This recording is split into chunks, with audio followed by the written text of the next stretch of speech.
Selamat siang, saya Rizky Sula sebagai reporter melaporkan. Di tengah antusias menyambut tahun baru, pertanyaan seputar dampaknya terhadap para pengemudi ojek online muncul di permukaan kalangan masyarakat.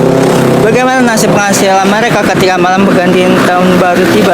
Apakah ada kenaikan atau penurunan saat menyongsong tahun baru? Untuk menjawab pertanyaan ini, saya akan mendekati beberapa narasumber langsung dari kalangan pengemudi ojek online dan penumpang mereka.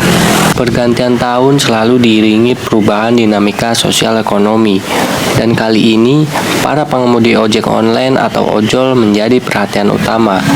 Seiring dengan meriahnya persiapan perayaan, tampaknya penggunaan layanan ojol semakin meningkat, memberikan dampak signifikan pada penghasilan para mitra pengemudi. Saya berada di sudut jalan Tebet di mana bertemu beberapa pengemudi ojek online. Hari ini kita akan berbicara dengan beberapa pengemudi dan penumpang untuk lebih memahami situasi menjelang tahun baru. Pertama, mari kita dengar langsung dari pengemudi ojek online. Ya, menurut saya penghasilan di tahun baru ini ada kenaikan. Ya, bagi saya itu memang ada kenaikan lah. Ya mungkin kalau yang lain saya nggak tahu itu. Menurut saya sendiri itu.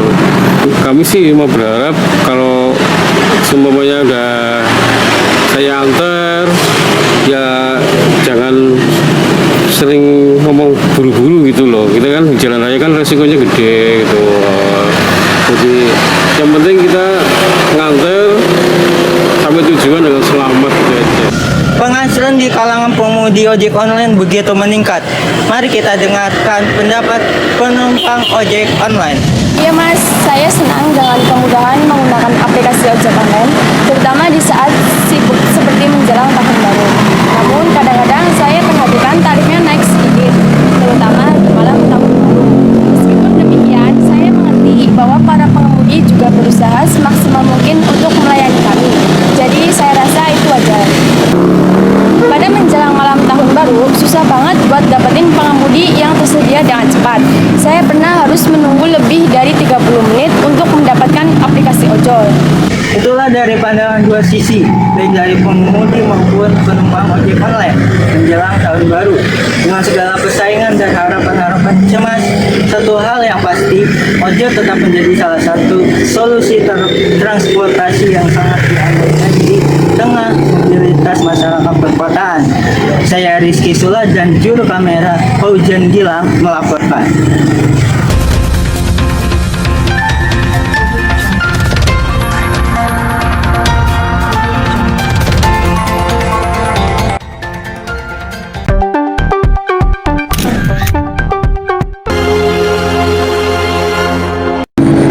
Menjelang malam pergantian tahun, pemerintah Kabupaten Banyumas untuk kali ini tidak menggelar pesta kembang api. Dapat saya sampaikan, saya berada di salah satu destinasi wisata yang ada di Purwokerto, yaitu Menara Teratai. Menara Teratai merupakan salah satu pusat keramaian malam pergantian tahun di Purwokerto, yang dimana saat ini terlihat ramai oleh pengunjung yang sudah hadir sejak sore tadi. Namun jangan khawatir, sebagai gantinya pemerintah Kabupaten Banyumas menggelar berbagai acara musik dengan artis lokal dan doa bersama Forkampimdo di Menara Teratai. Cukup lama sih, biasa kadang-kadang main ke sini. Ya rame sih, cuman kayaknya mungkin masih rame yang sebelumnya sih. Iya. Apa ya lebih masih rame sebelumnya lah. Oke. Terkait adanya larangan Pemkab Banyumas tidak boleh diadakan pesta kembang api, bagaimana pendapat masnya sendiri? Kalau pendapat aku sendiri, kalau pelarangan kembang api kayaknya agak kurang ya. Maksudnya kan pemilu juga masih jaraknya masih panjang lah. Harusnya nggak apa-apa lah ada pesta kembang api dulu. Pertanyaan terakhir, tanggapan Mas terhadap menara ini dengan suasana keramaian tahun ini dibanding tahun sebelumnya? Kalau menara sih sebenarnya tiap tahun mungkin rame ya. Cuman ya tahun ini rame sih, apalagi kan ya ini cuacanya cerah sih ya, jadi ramai. Apakah ada terkait dengan faktor larangan tersebut atau tidak?